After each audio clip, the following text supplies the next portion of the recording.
Hey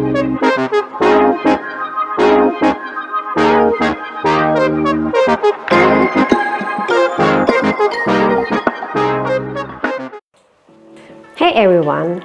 Today we are diving into the world of different typologies and why they can be problematic.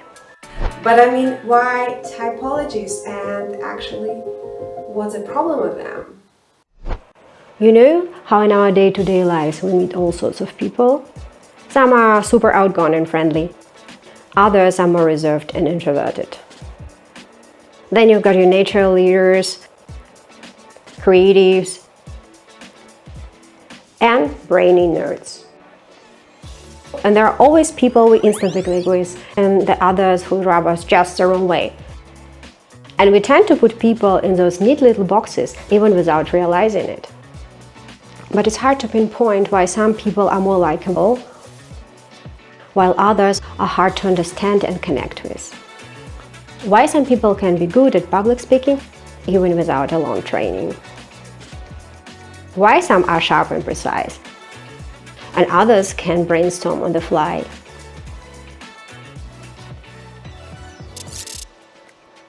Wouldn't it be great if there were a simple universal answer to all that?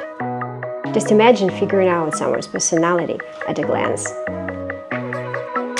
Actually, people have been trying to crack this code for thousands of years. Take astrology, for example. It links the personality traits of a person to the position of the celestial bodies at the moment of the person's birth. And we all heard about zodiac signs, right? Even if you're skeptical about astrology, you still might find yourself thinking, Astrology is such a nonsense. There is zero scientific evidence for that. Astrology is such a scam. But I really wonder why Tom is such a typical Virgo.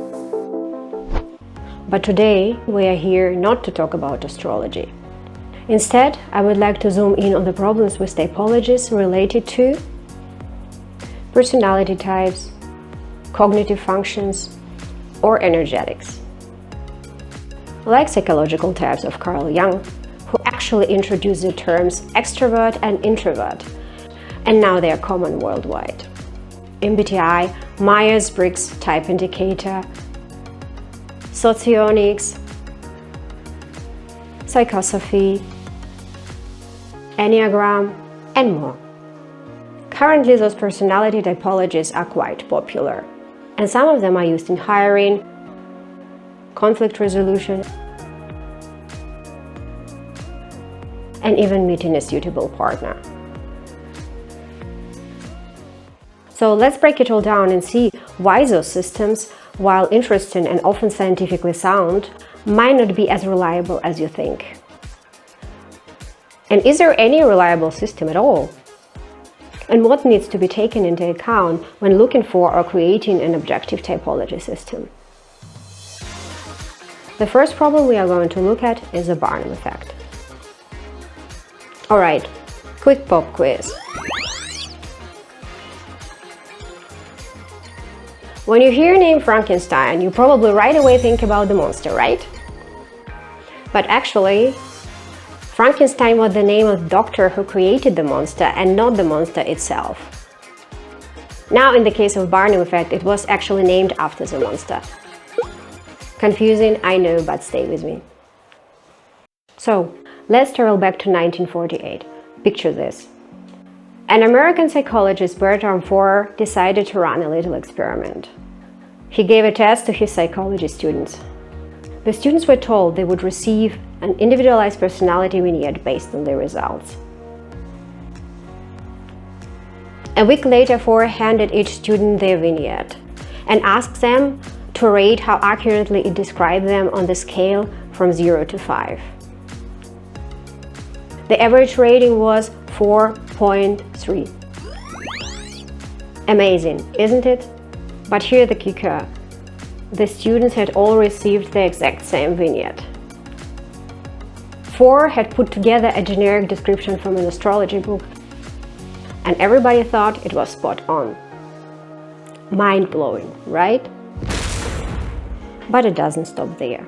Fast forward to 1968. French psychologist and statistician Michel Gauquelin took it to the next level. He sent out a very personal horoscope to 150 people who responded to his newspaper ad. Little did they know, each one got the same horoscope, which actually was based on the birth data of a notorious serial killer, Marseille Petois. Gauquelin asked those people if they felt that this horoscope described their personality and problems accurately. 94% of them said yes, and 90% found the description very appropriate. Crazy, right? And now we're back to the monster. Remember the movie The Greatest Showman? The one with Hugh Jackman, right? Yeah, Hugh Jackman plays there Phineas Taylor Barnum, an ultimate showman who was amazing at making people believe what he wanted. Maybe not a monster, but a master of persuasion. For example, he managed to convince New York newspapers that he had a body of Fiji mermaid, which in reality was composed of a torso and a head of a monkey attached to the back half of a fish.